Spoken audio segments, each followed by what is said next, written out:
ഇപ്പോൾ ഒരു പുതിയ ഒരു പിന്നെ ഒരു പിന്നെ എന്താണ് ചർച്ച കേൾക്കുന്നുണ്ട്. 6 വയസ്സുള്ള പെൺകുട്ടിയെ വിവാഹം ചെയ്തു മുഹമ്മദ് എന്ന്.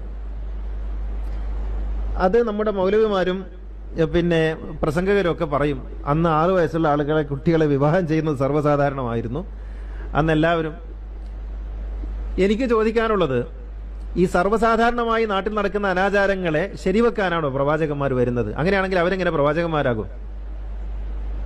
നാട്ടിൽ നടക്കുന്ന ഒരു അനാചാരത്തെ, നാട്ടിൽ നടക്കുന്ന ഒരു അധർമ്മത്തെ നിഗ്രഹിക്കാൻ, ഇല്ലായ്മ ചെയ്യാനാണല്ലോ ഈ പ്രവാചകന്മാർ വരുന്നത്. അതിനെ അനുകൂലിച്ച് എല്ലാവരും 6 വയസ്സുള്ള കുട്ടിയെ കല്യാണം കഴിക്കുന്നു, എന്നാ പിന്നെ ഞാനും കഴിക്കുന്നു പറഞ്ഞാൽ അയാൾ എങ്ങനെ പ്രവാചകനാകും? പ്രവാചകനാകാൻ കൊള്ളില്ലല്ലോ. അങ്ങനെ ഒരു പ്രവാചകൻ ചെയ്യുമോ? ഇത് മനസ്സിലാക്കാനെങ്കിലും ബുദ്ധി വേണ്ടേ വിശ്വാസികൾക്ക്? CH മുസ്തഫ പറയുന്നത് എന്താണ്? 6 വയസ്സിൽ